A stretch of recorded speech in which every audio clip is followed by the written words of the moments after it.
If I asked you, and I like to do this just to enable us to understand examples in the physical realm or in the physical world, how do you achieve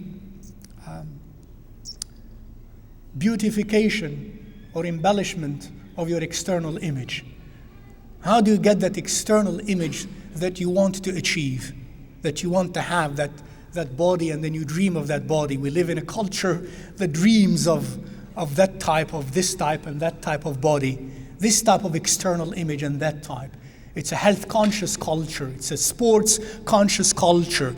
What do you do to have that beautiful external image? To have that beautiful khalq? What do you do? Exercise, and what else? Work out the gym. That's exercise. What else? Diet, You all know. Diet and exercise. Diet and exercise. There is so much food you like to have, but if you want that external image, I'm not going to eat it. You go to the extent, if you have to go through surgery to remove some of your organs to have that external image that you want, because you truly want it, right? And then exercise. Your instructor asks you to do 10 push-ups in the beginning. You say, are you crazy? I can't even do 3. He says, go ahead. You want that image. You must do that. Say, yes, sir, or yes, madam. Or they become such a revered sheikh or sheikha. And mashallah, their orders are unchallenged. Wisdom suddenly becomes their share since they were born. So yes, you go ahead, and yes, you go ahead, and you go ahead, and you go ahead, and you go ahead. And a month later, you do 100 push-ups.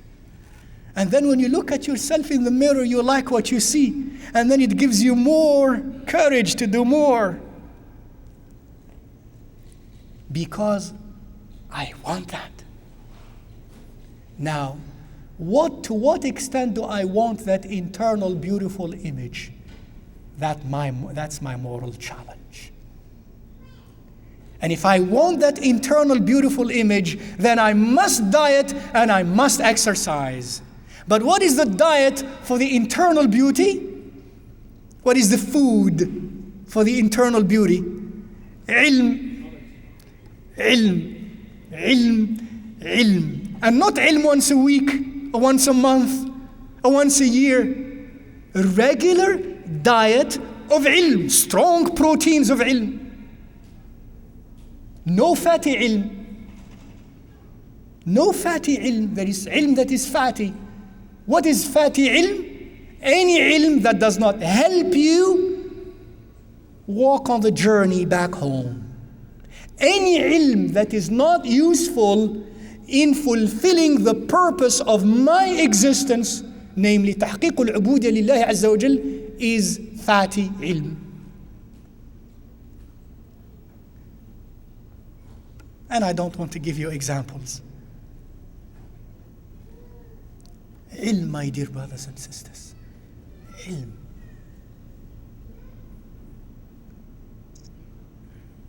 Exercise.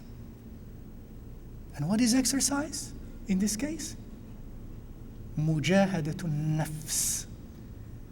Like in that physical exercise, you go against the limits of your physical body, right? In this nafs exercise, you go beyond the limits of your nafs capabilities, right? So if your nafs wants to talk,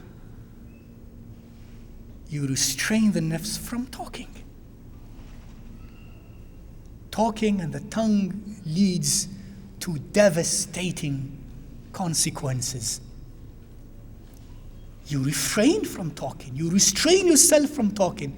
And if you're armed and equipped with the knowledge of what talking may do to you of harm, and of what not talking may lead to the beauty of your inner self, then you build energy.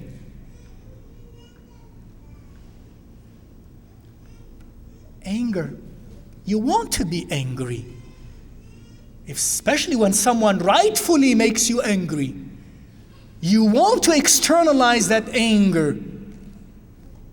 But if there is no exercise of the nafs to restrain that anger, then you will express anger when the moment comes for anger. You will externalize it. To tell you or to tell me, okay, when you are angry, simply don't be angry. To know it is not going to be very useful, to know it only. Because if I have not practiced, if I have not trained myself constantly through this process of nafs training or tazkiyatun nafs, and it has its own procedures, then when the moment comes and somebody makes me angry and I'm not ready for that, then I'm going to blow up in his face. Why? Because that sabr is not my khuluq. Remember how we defined khuluq? Hay'atun rasikhatun fi nafs. Sabr, patience, for example, calmness, is yet to become a constant, inherent quality of my inner self. It's not a khuluq yet. Why is it not a khuluq? Because I have not had either ilm and I have not trained my nafs to acquire that khuluq like I train my physical body to acquire that khalq.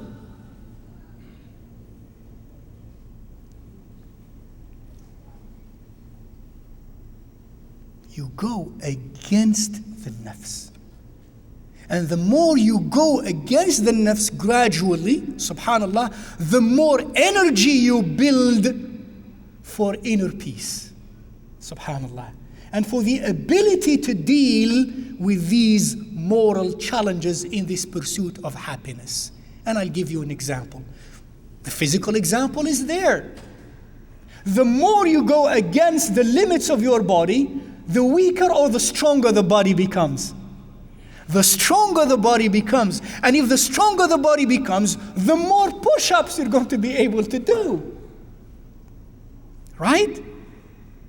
Subhanallah. The more you go against the nafs, the more you will build up spiritual energy that will enable you to do more and to face that challenge successfully.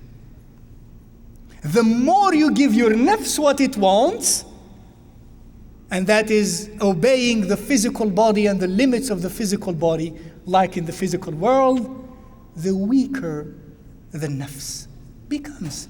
If you obey your body and you never exercise, you don't even walk, what happens to the muscles of the body?